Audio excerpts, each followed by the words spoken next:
अस्सलाम वालेकुम नाज़रीन, अवाम टीवी खबरनामे में आपका खैर मकदम है। मैं मोहम्मद नईम कमर। आइए सबसे पहले सुनने की सादत हासिल करेंगे हदीस मुबारक। बिस्मिल्लाहिर्रहमानिर्रहीम। अबू दरदा रज़ियल्लाहु अन्हु कहते हैं कि रसूलुल्लाह सल्लल्लाहु अलैहि वसल्लम ने मुझको वसीयत फरमाई कि तुम अल्लाह ताला के साथ किसी को शरीक मत करना, अगरचे कि तुम टुकड़े टुकड़े कर दिए जाओ और जला दिए जाओ, और फर्ज नमाज को जानबूझकर मत छोड़ना, क्योंकि जानबूझकर जिसने भी उसे छोड़ा तो उस पर अल्लाह की पनाह उड़ गई। और तुम शराब मत पीना, क्योंकि शराब तमाम बुराइयों की कुंजी है। हदीस मुबारक इब्न माजा। अब खबरें तफसील से। आइन सर्टिफिकेट्स की इजराई में महकुमारीनों का तसाउन या जानिबदारी एमआईएम की बरहमी आरडीओ से नुमाइंदगी। हुकूमती हिदायत के मुताबिक सर्टिफिकेट की इजराई आसान बनाने का मुतालबा। सदर कुलीन मजलिस बैरिस्टर असदुद्दीन अवैसी रुकन पार्लिमान हैदराबाद की हिदायत पर मजलिस निजामाबाद के कायदीन के वफद ने आज आरडीओ निजामाबाद राजेंद्र कुमार से मुलाकात करते हुए महकमे की जानिब से सर्टिफिकेट की इजराई में आवाम को आसाना फराहम करने और हुकूमती रहनुमायाना खतूत पर अमल करने के लिए नुमाइंदगी की। सदर टाउन मजलिस मोहम्मद शकील अहमद फाजिल, सदर जिला मजलिस मोहम्मद फयाजुद्दीन, जनरल सेक्रेटरी और साबिक कारपोरेटर एजाज हुसैन के अलावा साबिक कारपोरेटर्स मोहम्मद रियाज अहमद, मिर्जा अफसर बेग, शेख खलील अहमद, अजीज राही, अमर फारूक पर मुश्तमिल वफद ने आरडीओ से नुमाइंदगी करते हुए बताया कि income certificate, birth certificate, caste certificate tehsil office से जारी होने वाले और दीगर सर्टिफिकेट्स में अवामी दरखास्तों को जीपीओ और आरओ की जानिब से मुस्तरद कर दिया जा रहा है, जबकि तमाम मुंसलिक कागजात के बावजूद अवामी दरखास्तों को मुस्तरद कर देना हैरत अंगेज बात है। इससे अवाम को शदीद मुश्किलात का सामना है और बार बार इनको तहसील ऑफिस के चक्कर लगाना पड़ रहा है। ऐसे ही कई दरखास्तों का हवाला देते हुए सदर टाउन मजलिस मोहम्मद शकील अहमद ने आरडीओ को तवज्जो दिलाई कि मतलूबा कागजात दरखास्तों से मुंसलिक करने के बावजूद नए मुकर्ररा जीपीओस की रिपोर्ट्स पर दरखास्तों को मुस्तरद कर दिया जा रहा है। उन्होंने बताया कि बीसीई जिम्रे के तहत शामिल तमाम तबकातों को बीसीई सर्टिफिकेट जारी करने की जरूरत है। इस खसूस में हुकूमती रहनुमायाना खतूत जियो को मलूज रखा जाए। आरडीओ ने तय किया कि निजामाबाद साउथ व नॉर्थ के तहसीलदारों को और आरआईज और जीपीओस को जज अदालत में तलब करते हुए इस मसले की एकसुई की कोशिश की जाएगी और हुकूमती रहनुमायाना खतूत के मुताबिक तमाम सर्टिफिकेट्स की फिलफौर इजराई के आसान तरीक़ार पर अमल आवारी की जाएगी। अस्सलाम वालेकुम। सदर मजलिस जनाब बैरिस्टर असदुद्दीन अवैसी साहब एमपी हैदराबाद की हिदायत पर आज हम निजामाबाद एमआईएम यूनिट तमाम आरडीओ साहब से मुलाकात की। मुलाकात करने की मेन वजह ये थी वो इस तरह जैसा कि बर्थ सर्टिफिकेट के लिए हम लोग जो खुसूसन मुस्लिम माइनॉरिटीज में बर्थ सर्टिफिकेट के लिए जो बढ़ चढ़ कर बना रहे हैं और उसमें और उसको आसान करने के लिए हम 2-3 बार आरडीओ साहब से भी नुमाइंदगी कर चुके थे और आज भी उसी सिलसिले में इसलिए कि बर्थ सर्टिफिकेट जिसको भी बनाना है वो प्रॉपरली पेपर्स लगाते हुए अप्लाई करें। यकीनन आपका बर्थ सर्टिफिकेट जो एलआरबीडी लेट जो नहीं बनाए थे उनका आरडीओ साहब ने यकीनन तमाम सर्टिफिकेट, क्योंकि बहुत सारा रश आ रहा उस वजह से डिले हो रहा बल्कि, और साथ ही साथ कैस्ट सर्टिफिकेट हो, इनकम सर्टिफिकेट हो, ये नए जो अपॉइंट कर रहा जीपीओ बोल के कोई ऑफिसर बच्चों नए बच्चों को जो रिक्रूटमेंट करे अपॉइंट करे वो लोगों को तरीक़ेकार ही नहीं मालूम है, जिसकी वजह से वो सीधा रिजेक्ट कर दे रहे हैं। उस सिलसिले को लेकर भी हम आरडीओ साहब के पास आए थे तो आरडीओ साहब हमें तयकीन दिया कि ये तमाम दो हुसैन निजामाबाद अर्बन में एमआरओ साउथ और नॉर्थ दोनों एमआरओ को आरआईज को वो तमाम को बुला के एक मीटिंग लेके उन लोगों को समझाएंगे और रिजेक्ट जो हो रहा है वो रिजेक्ट की वजह, हालांकि वो वजह नहीं है लेकिन वो उसको तशरीह करेंगे और उनको पूरे पेपर्स देख लेते हुए रिजेक्ट नहीं करे, पहले फोन करे, कॉल करे, उसके बाद अगर आपको कोई डाउट है तो कैंडिडेट को बुला के उसका रेक्टिफाई करे, उसके बाद रिजेक्ट करे। हम उम्मीद करते हैं आरडीओ साहब जो हमें तयकीन दिया कि ये जो भी फिर से एक मीटिंग लेंगे, सर्टिफिकेट रिजेक्ट ना हो उसमें, क्योंकि आप तमाम भी कंप्लीट पेपर्स वगैरह उसको सबमिट करते हुए अप्लाई करें। ऐसा कुछ भी है आपको सर्टिफिकेट बनाने में कुछ भी तकलीफ हो रही है यकीनन तो एमआईएम के हर वार्ड में आपके अपने वर्कर्स है। तो सन हमारे अहमदपुरा जो ऑफिस है, ऑफिस में भी हम लोग सुबह 11 बजे से 2 बजे तक हर वक्त आपकी खिदमत में बैठे हुए हैं। कुछ भी अगर प्रॉब्लम है यकीनन आप हमसे रुजू हों, जब बर वक्त उस पर बात करते हुए वो ऑफिसर्स को बात करते हुए तो उस मसले का हल निकालने की कोशिश करेंगे। हम निजामाबाद की आवाम को ये बताना चाहते हैं कि कोई भी काम आपका अगर ऐसा हो जो हल तलब नहीं हो रहा हो और हमारे पास रुजू हो, यकीनन हम तमाम एक टीम मिलकर बैठे हुए हैं, आपकी खिदमत के लिए बैठे हुए हैं और इंशाल्लाह आपके बीच में रहते हुए आपके मसाइल को हल करने की हर वक्त कोशिश करते रहेंगे। सदर तेलंगाना जागृति के कविता को सेंट्रल लाइब्रेरी चिकलपल्ली में दाखिल होने से रोक दिया गया। पुलिस के रवैये के खिलाफ बाबुल दाखला पर शदीद एहतजाज। ग्रुप वन उम्मीदवारों के साथ नाइंसाफी का इल्जाम, दोबारा इम्तिहान मुनक्किद करने का मुतालबा। तलबा के साथ कविता की बातचीत और चाय नोशी। ग्रुप वन तकर्रुरात में बेज़ाब्तगियों पर तलबा से बातचीत के लिए सदर तेलंगाना जागृति कलवा कुंडला कविता आज सेंट्रल लाइब्रेरी चिकलपल्ली पहुंची। तमाम पुलिस ने के कविता और तेलंगाना जागृति के कायदीन को रोक दिया और लाइब्रेरी में दाखिल होने की इजाजत नहीं दी। सेंट्रल लाइब्रेरी में दाखिले की इजाजत न देने पर जागृति कायदीन ने पुलिस के खिलाफ नाराबाजी की। लाइब्रेरी के गेट के रूबरू कविता और जागृति के कायदीन ने एहतजाज मुनज़्ज़म किया और यहीं पर के कविता ने ग्रुप वन के उम्मीदवारों से बातचीत की। इस मौके पर मीडिया के नुमाइंदों से बात करते हुए कविता ने कहा कि ग्रुप वन तकर्रुरात में बेज़ाब्तगियों पर तलबा से गुफ्तगू के लिए वो यहाँ पहुंची है, मगर पुलिस ने लाइब्रेरी में दाखिल होने की इजाजत नहीं दी। कविता ने कहा कि नौजवानों को रोजगार की फराहमी के लिए तेलंगाना हासिल किया गया था। ग्रुप वन इम्तिहान में बेज़ाब्तगी हुई, हर कोई इस बात का इल्जाम आयद कर रहा है, लिहाजा ग्रुप वन तकर्रुरात को मनसूख करते हुए दोबारा इम्तिहान मुनक्किद किया जाना इंतहाई जरूरी है। और हुकूमत ने शफाफ तरीके से तकर्रुरात अमल में लाया है तो रात के औकात में तकर्रुनामे क्यों जारी किए गए और इसकी जरूरत क्यों पेश आई। उन्होंने कहा कि अगर हुकूमत के पास छुपाने के लिए कुछ भी नहीं है तो फिर रैंक हासिल करने वालों के बेज़ात को आवाम के सामने क्यों जाहिर नहीं किया जा रहा है। जब काबिल और होनहार तलबा चैलेंज कर रहे हैं तो हुकूमत खामोश क्यों है और पीछे क्यों हट रही है। कविता ने कहा कि हम सिर्फ ये चाहते हैं कि नाअहल अफराद को मुलाजिमतें न दी जाएं और होनहार तलबा को मुलाजिमतें फराहम की जाए। उन्होंने कहा कि सदारती अहकामात की खिलाफ वर्जी करते हुए नॉन लोकल उम्मीदवारों में से 8 अफराद को मुलाजिमतें फराहम की गई हैं। राहुल गांधी बिहार के इंतखाबात में मसरूफ है, मगर तेलंगाना के तलबा के साथ नाइंसाफी पर कोई तवज्जो नहीं दे रहे हैं। राहुल गांधी को यहाँ आना चाहिए वरना हम बिहार को पहुंचेंगे। कविता ने कहा कि मैं हुकूमत से अपील करती हूँ कि वो तलबा के साथ नाइंसाफी न करे। ग्रुप वन तकर्रुरात के खसूस में कल यानी 15 अक्टूबर को अदालत में समाअत मुकर्रर है। कविता ने कहा कि मैं जज साहबान से अपील करती हूँ कि वो इस मामले में संजीदगी से गौर करें। जिन तलबा ने तेलुगु जबान में इम्तिहान तहरीर किया, इनके इम्तिहान के साथ भी नाइंसाफी हुई है। कविता ने कहा कि ग्रुप वन इम्तिहान तहरीर करने वालों में पुलिस अहदेदारों के भी बच्चे हैं, लिहाजा मैं पुलिस से भी इस्तफसार करती हूँ कि जो हुकूमत आपके बच्चों के साथ नाइंसाफी कर रही है, आप इसी हुकूमत की हिफाजत क्यों कर रहे हैं। उन्होंने कहा कि उर्दू मीडियम के उम्मीदवारों के साथ भी नाइंसाफी हुई है। गुज़िश्ता हुकूमत के साथ आवाम ने इसीलिए हिसाब बराबर किया था कि इसने नाइंसाफी की थी। कविता ने कहा कि कांग्रेस पार्टी ने 2 लाख मुलाजिमतें देने और जॉब कैलेंडर जारी करने का वादा किया था और इन वादों के जरिए कांग्रेस बरसरे इख्तिदार आई है, मगर अब तक सिर्फ पुरानी 50,000 मुलाजिमतों के अलावा एक भी नई मुलाजिमत के लिए नोटिफिकेशन जारी नहीं किया गया। तेलंगाना में तलबा के साथ नाइंसाफी पर पार्लियामेंट में राहुल गांधी और प्रियंका गांधी क्यों खामोश बैठे हैं। अगर ग्रुप वन मामले में डिवीजन बेंच का फैसला मौफिक में नहीं आता है तो हम सुप्रीम कोर्ट का रुख करेंगे। मैं हुकूमत से मुतालबा करती हूँ कि वो बहानों में वक्त जाया किए बगैर ग्रुप वन इम्तिहान को मनसूख करे। कविता ने लाइब्रेरी के तलबा के हमरा चाय नोशी की। उन्होंने जॉब कैलेंडर के नफाज और ग्रुप वन तकर्रुरात में होने वाली बेज़ाब्तगियों और धांधलियों की मुकम्मल जांच का मुतालबा किया। पुलिस ने मुतअद्दिद जागृति कायदीन को हिरासत में ले लिया और चिकलपल्ली पुलिस स्टेशन को मुंतकिल किया। लाइब्रेरी के बाहर एहतजाज पर जागृति कायदीन पर पुलिस ने लाठियां भी बरसाई। तेलंगाना जागृति कायदीन का इंतखाब अहकामाती मकतूब हवाले। कविता ने जुम्मेदाराना खिदमत अंजाम देने की नौजवान कायदीन को तलकीन की। तेलंगाना जागृति यूथ फेडरेशन के रियासती व जिले कायदीन को तकर्रुनामे सदर तेलंगाना जागृति कलवा कुंडला कविता ने बंजारा में वाक़े जागृति दफ्तर में हवाले किए। इस मौके पर उन्होंने अपने खिताब में कहा कि समाज में तब्दीली सिर्फ नौजवानों के जरिए ही मुमकिन है। अगर किसी को किसी भी तरह की तब्दीली चाहिए तो नौजवान इस वक्त तक चैन से नहीं बैठते जब तक कि वो तब्दीली को हासिल न कर लें। उन्हें याद दिलाया कि चाहे तेलंगाना तहरीक हो या आजादी की जद्दोजहद, हर मौके पर नौजवानों ने ही कलीदी रूल अंजाम दिया है। कलवा कुंडला कविता ने कहा कि तेलंगाना में एक बेहतर समाज के क़याम के लिए हम मुसलसिल कोशिश कर रहे हैं और इस जद्दोजहद में नौजवानों का किरदार इंतहाई अहमियत का हामिल है। आखिर में कलवा कुंडला कविता ने नई जिम्मेदारियां संभालने वाले कायदीन को नसीहत की और कहा कि वो अपनी कारकर्दगी से अच्छा नाम पैदा करें और तंजीम की साख को मजीद मजबूत बनाएं।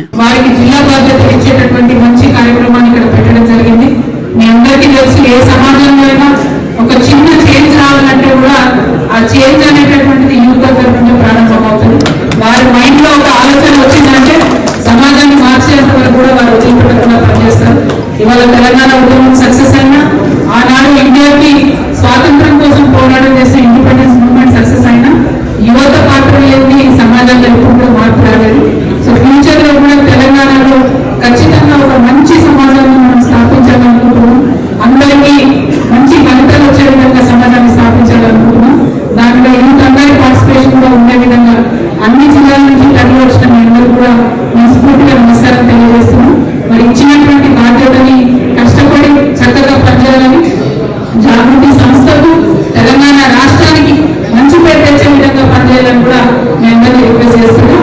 ऑटो वैन चलाने की इजाजत देने एसोसिएशन की हुकूमती मुशीर मोहम्मद अली शब्बीर से नुमाइंदगी।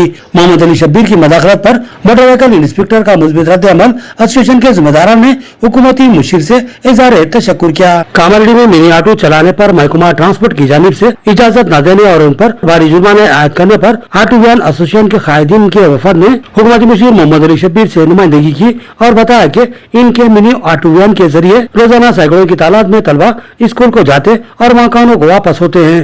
ये लोग पाबंदी के साथ तलबा को स्कूल ले जाने और घर को वापस पहुंचाने की जिम्मेदारी बखूबी अंजाम देते आ रहे हैं, लेकिन महकमा ट्रांसपोर्ट की जानिब से रुकावटें पैदा करने से जहां मिनी ऑटो वैन ड्राइवर्स और मालिकीन बेरोजगार हो रहे हैं, वहीं तलबा और तालिबात को भी स्कूल जाने और आने में मुश्किलात का सामना करना पड़ रहा है, जिस पर हुकूमती मुशीर ने सेल फोन पर मोटर व्हीकल इंस्पेक्टर से रब्त पैदा किया और सख्ती के साथ हिदायत दी कि मिनी ऑटो वैन को चलाने की इजाजत दी जाए, क्योंकि मामला अवामी मफाद से जुड़ा हुआ है। खासकर तलबा को इससे जबरदस्त सहूलत व राहत हासिल हो रही है। हुकूमत मुशीर की हिदायत पर मोटर व्हीकल इंस्पेक्टर ने मिनी ऑटो वैन चलाने की इजाजत देने का तयक़ुन दिया, जिस पर एसोसिएशन के जिम्मेदारान ने हुकूमती मुशीर मोहम्मद अली शब्बीर और महकमा ट्रांसपोर्ट और मोटर व्हीकल इंस्पेक्टर से दिली इजहार तशक्कुर किया। ఇది ఓమిని వ్యాన్ వాళ్ళు ఉన్నారు కదా, పిల్లలకు స్కూల్ పిల్లలకు గల్లీ గల్లీలో వాళ్ళ బస్సు పోని చోట నుంచి తీసుకొస్తున్నారు. కొత్త బళ్ళు ఉన్నాయి అక్కడ దాంట్లో. అయితే అది ఎల్లో ప్లేట్ చేసుకుంటే రేపు వాళ్ళు స్కూల్లోకి వెళ్ళి తీసేసారు అనుకో, వాళ్ళ ట్యాక్స్ ఎక్కడికి వెళ్తే అవుతుంది. మళ్ళీ అన్ని ఫైనాన్స్ బండ్లే, సొంత బండ్లు ఆడున్నాయి.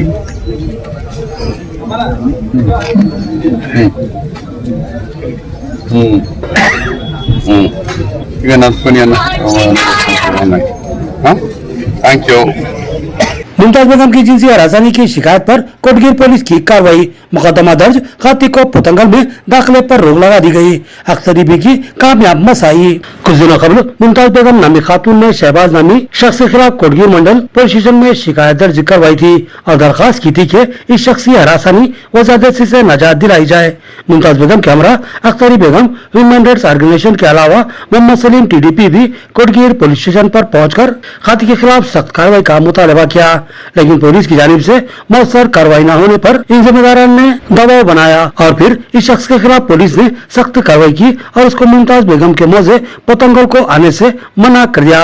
वाज़ेह है कि शहबाज इस खातून को जिनसी हरासानी का शिकार बनाने की कोशिश करता रहा और बारहा इसकी इज्जत से खिलवाड़ की कोशिश की, लेकिन इस जरूरतमंद खातून ने अख्तरी भी और दीगर खारिजीन से रब्त पैदा किया और जरूरतमंदाना कार्रवाई करते हुए खाती को कैफर किरदार तक पहुँचाया। माम का दामाद है, उन्हें शहबाज नाम का मेरे इज्जत के ऊपर हाथ डाला था, इसलिए मैं टोन को फिरी कोटगीर पुलिस स्टेशन को। इससे साहब वो एक्शन नहीं लिए, मुझे 1 महीने से फ्री में बहुत तंग कर दिया था, सता रहा था। उन्हें घर में घुस के मारना, छेड़ना, छेड़म करना, मेरे को पानी नहारी तो भी घुस जाना अंदर। फिर सब बोले कि कंप्रोमाइज कर दो, मैं नहीं मानी। फिर भी इनके पास गई मैं, अख्तरी मैडम के पास, ह्यूमन राइट से जो मैडम आए इन्हें मुझे सपोर्ट करे, इन्हें मेरी जान बचाए, इन्हें मुझे सपोर्ट करे, हेल्प करे, मेरे घर तक भी आए, पुलिस स्टेशन आए, बात करे, ऐसे हिसाब से सब तरफ बात करे। मुझे इंसाफ दिला रहे थे और दिलाए भी। और ये बच्चे छोटे छोटे मेरे मर रहे थे बीच में आके, मैं वो सब बोल दी इनको। और ये भैया गरुड़ा और भाई चांदी मैडम, आसमा मैडम, ये सब मुझे साथ दिए। फिर भी मैं नहीं मान रही थी, आइंदा से मेरी इज्जत पे हाथ नहीं डालना, बल्कि ये जिम्मेदारी दे के उनको मैं कंप्रोमाइज की। अब जिम्मेदार उन्हें है, हमारे जान के, इज्जत के, हर बात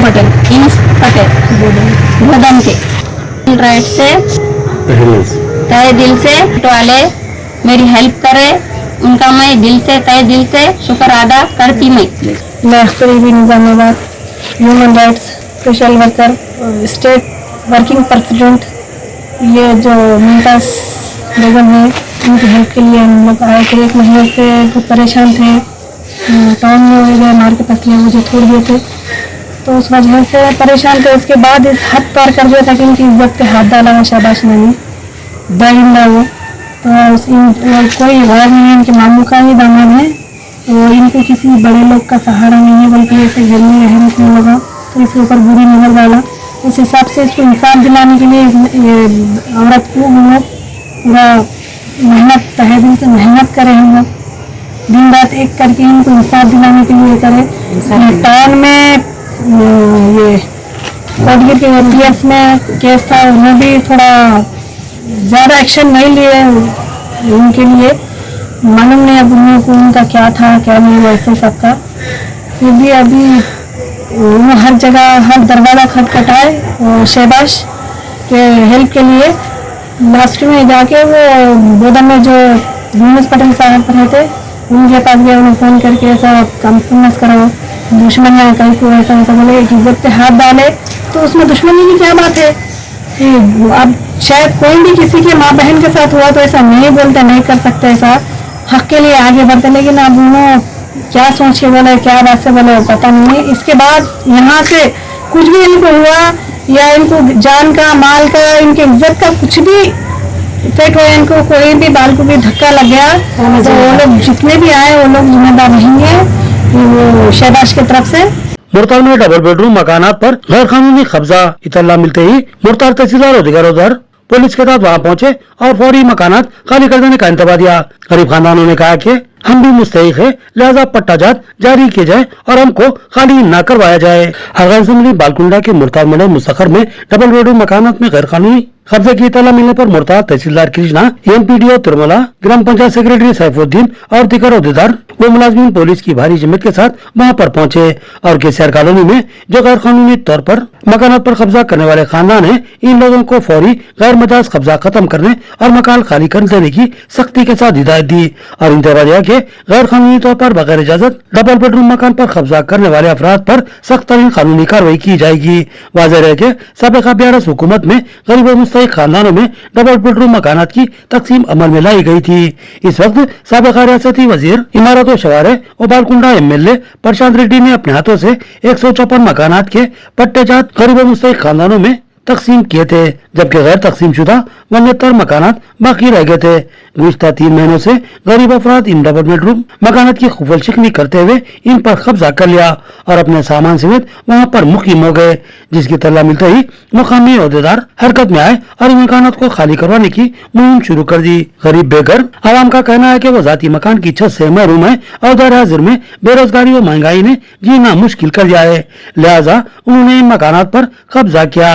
गरीब आवाम ने हुकूमत से अपील की कि इनको खाली करवाने के बजाय पट्टाजात जारी कर दिए जाएं, क्योंकि हम गरीबों हकीकी मुस्तहिक हैं। आवाम ने सवाल किया कि क्या ये डबल बेडरूम मकानात गरीबों के लिए नहीं बनाए गए हैं? अगर ये गरीबों के लिए हैं तो फिर इस पर हमारा पहला हक है। कब्जा करने वाले गरीब खानदानों ने दर्दमंदाना अपील की है कि हुकूमत इनकी माशी तंगदस्ती और गुर्बत का लिहाज करे और इनको डबल बेड मकानात को खाली करवाने के बजाय इनको पट्टी जारी करते हुए गरीब दोस्त हुकूमत होने का सबूत दे। हल्का असम्बली जबलील से निजामाबाद के जवासाल कायद मोहम्मद मंसूर अली ने पर्चा नामजदगी दाखिल किया। उन्होंने कहा कि कांग्रेस हुकूमत की मुस्लिम दुश्मन पॉलिसी के खिलाफ उन्होंने अपना पर्चा दाखिल किया है। निजामाबाद के जवासाल उभरते हुए कायद व अन्ना वायसर पार्टी के रियासती सदर मोहम्मद मंसूर अली ने आज हल्का असम्बली जुबली हिल्स के जिमनी इंतखाबात में हिस्सा लेने के लिए अपना पर्चा नामजदगी दाखिल कर दिया। उन्होंने कहा कि बात जीत या हार की नहीं बल्कि उसूलों की है। उन्होंने इल्जाम आया था कि तेलंगाना में बरसर इख्तियार कांग्रेस पार्टी अपने सेकुलर व जमहूरी अक़दार से इन्हें राफ कर रही है और गैर महसूस तरीके से मुस्लिम दुश्मनी के अमल को जारी रखे हुए है और मुसलमानों को हुकूक व इंसाफ से महरूम करने की मुसलसिल कोशिश की जा रही है। मोहम्मद मंसूर अली ने याद दिलाया कि एडिटर सियासत आमिर अली खान को MLC बनाया गया था और फिर इनके इंतखाब को कालादम कर दिया गया और मारूफ क्रिकेटर साबिक कैप्टन मोहम्मद अजहरुद्दीन को MLC बनाते हुए हल्का असम्बली जुबली हिल्स के टिकट से महरूम कर दिया गया, जबकि साबिक में यहाँ से मोहम्मद अजहरुद्दीन ने इंतखाबात में हिस्सा लिया था और भारी वोट हासिल किए थे। लेकिन वज़ीर आला रेवंत रेड्डी मुस्लिम तबके को इस हल्के से नुमाइंदगी से महरूम करने के लिए इनको MLC नामजद करवाया और फिर ये MLC कितने दिन तक बाकी रहेंगे ये कोई यकीनी बात नहीं है। मोहम्मद मंसूर अली ने कहा कि रियासत की तारीख में पहली बार है कि कोई मुसलमान कायद रियासती काबीना में शामिल नहीं किया गया है। खबर अजी किसी भी ऐवान का रुकन न होने के बावजूद मोहम्मद महमूद अली को रियासती काबीना में शामिल किया था और सेकुलरिज्म का दावा करने वाली कांग्रेसी हुकूमत में 2 साल से ज्यादा का अरसा हो चुका है, कोई भी मुस्लिम वजीर नहीं है। लिहाजा कांग्रेस की मुस्लिम दुश्मन पॉलिसी के खिलाफ बतौर एहतजाज मोहम्मद मंसूर अली ने अपना पर्चा नामजदगी दाखिल कर दिया। अस्सलाम वालेकुम। दौड़ में वो लोग जीते जिनकी थी बैसाखियां, पैर वाले रास्ते में तबसरा करते रह गए। आज जुबली हिल्स बाई इलेक्शन के अंदर मेरा अल्हम्दुलिल्लाह फर्स्ट एक सिंगल नॉमिनेशन से मैं दाखिल करके आया हूँ। आज जो है ना बड़े ही अफसोस और शर्मिंदगी की बात है कि इतनी बड़ी पार्लियामेंट के अंदर सबका साथ सबका विकास बोलने वाले मोदी जी, उनकी कैबिनेट में एक मुस्लिम मिनिस्टर नहीं है। बिल्कुल ठीक इसी तरह तेलंगाना गवर्नमेंट के अंदर भी जो है ना असेंबली के अंदर एक मुस्लिम मिनिस्टर नहीं है। और कांग्रेस के 65 एमएलए जीत के आए, अब 75 एमएलए कांग्रेस के हैं, लेकिन जो है ना एक भी जो है ना मुस्लिम एमएलए नहीं है उसके अंदर जीता हुआ। अभी एक मौका आया था हमारे पास कि जो है ना जुबली हिल्स बाई इलेक्शन में जो है ना एक सीट खाली हुई, तो जो है ना अजहरुद्दीन उसके दावेदार थे और भी कोई मुस्लिम उम्मीदवार को आप दे सकते थे ताकि जो है ना एक मुस्लिम को हम शामिल कर सकें असेंबली के अंदर। एक रिप्रेजेंटेशन जो जितनी आबादी उतनी हिस्सेदारी का वादा किया था राहुल गांधी जी ने, मोहब्बत के मुकाम पर वादा किया था, उस हिसाब से 15% हमारी आबादी है। हमको जो है ना कम से कम 2 मिनिस्टर 3 मिनिस्टर हमारे बनते हैं। ना हमें मिनिस्ट्री दी गई, ना हमारे कोई जीतने वाले कैंडिडेट को सीट दी गई। अब मौका आया तो इस मौके को भी जो है ना हमसे छीन लिया गया है। इस ज़िम्मन में मैं भी जो है ना बाज़ाब्ता चैलेंज किया था कि जो है ना 100 नॉमिनेशन मुसलमानों से दिलाऊंगा इंडिपेंडेंट। तो मेरी आज भी अपील है कि आओ नौजवानों, बेदार हो और जो है ना हिस्सा लो। हिस्सा लेने वाला ही जीतता। 10 लोग अगर रेस में भाग रहे तो जो है ना उसमें से एक आदमी जीतता, ना कि 100 बैठे हुए लोगों में से कोई जीतता। तो हौसले को बुलंद करो, बिस्मिल्लाह बोलो, आओ मैदान में। और ये शरपसंद सियासत दानों को जो है ना सबक सिखाने की ज़रूरत है। और जुबली हिल्स बाई इलेक्शन के अंदर मैं तमाम लोगों से अपील करता हूँ कि जो है ना मेरे हिंदू भाई जो सेक्युलरिज्म को मानने वाले हैं, एक देश की जो है ना खूबसूरती को जो है ना जिंदा रखना अगर चाहते हैं तो जो है ना हमको मौका दे और ये एक सीट जो है ना मोहम्मद मंसूर अली को जिताए और हमारी तारीफ करें। और तमाम से मैं अपील कर रहा हूँ कि जो है ना आए और इसके अंदर हिस्सा लें। ये थी खबरों की तफसील। मजीद खबरों के साथ फिर मुलाकात होगी, तब तक के लिए दे इजाजत। अल्लाह हाफिज।